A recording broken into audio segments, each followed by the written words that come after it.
So what in this plan is actually workable? Is Ryan just looking for a few headlines that say he's fighting poverty, that he's trying to help the GOP change its tone, or is he actually a changed man? Ezra Klein, MSNBC policy analyst and the editor-in-chief at Vox.com, is back with us. So, Ezra, let me just start with that basic question. I mean, Paul Ryan has been, he's not the only Republican who's embarked on one of these sort of listening tours in the last year. He's been focusing on sort of low-income areas in America. Is the Paul Ryan that you're seeing now and the proposal that you're looking at right now, does it say to you that Paul Ryan has changed in a meaningful way? No, not particularly, but it doesn't mean he hasn't either. I think that this is one of these things where what lurks in the heart of politicians cannot quite be known.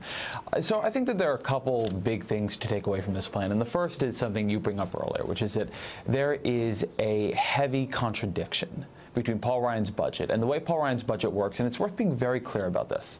Paul Ryan's budget works by putting up three major promises, right? It's going to cut the deficit, it won't raise taxes, and it won't make near-term changes to entitlement programs. And because it prioritizes those three things, there is exactly one option left to it, which is cutting programs for the poor dramatically. It could also cut defense spending, but it doesn't do that. So Paul Ryan's budget is a plan to cut spending on programs for the poor. That is what it is. It is fundamentally the way it reshapes the American state. This poverty plan doesn't do any of that.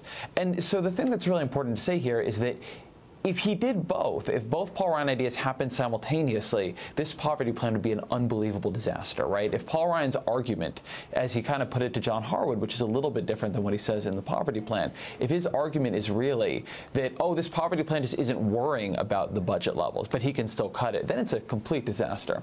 That said, there are important and good ideas in the poverty plan. There's ideas to reform sentencing laws so you don't have such incredible racial disparities in who goes and how long they serve in prison. There's an idea to expand the earned income tax credit, which is very similar to one Obama put forward to childless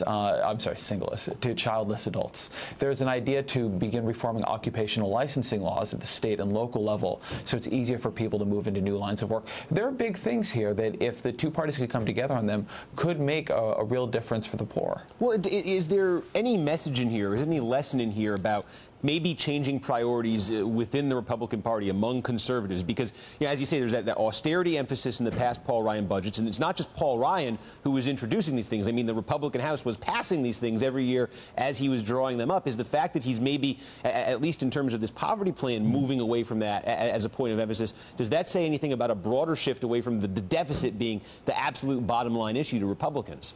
Absolutely, and I think this is really important, but the problem is I just don't know if it's true, right? So Paul Ryan comes into this plan, and it says right there at the top, this is not a budget-cutting exercise. This is about trying to reform these programs to work better, and it's worth saying that in Paul Ryan's career, Paul Ryan has not been primarily a deficit hawk. If you go back to his Bush-era voting record, he votes for program after program that would explode the deficit, unfunded tax cuts, unfunded wars. He has a Social Security privatization idea that is so costly. The Bush administration says it's irresponsible and they can't get behind it.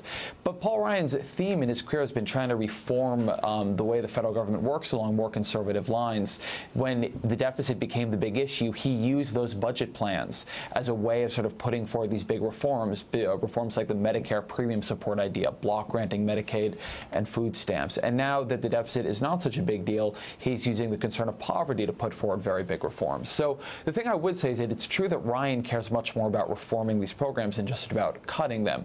The question is, where is the Republican Party on this? We just don't know, because he's not come out and said, well, look, the deficit is not that big of a deal, so the budget next year will look very different. And one thing that's just worth noting here, Ryan will not be the budget chairman next year. He's going to be moving, the expectation is, to Ways and Means after the election. So he might be able to actually kind of get away from this without ever quite having to reconcile the collision between his poverty plan and his budget plan. Well, you're right.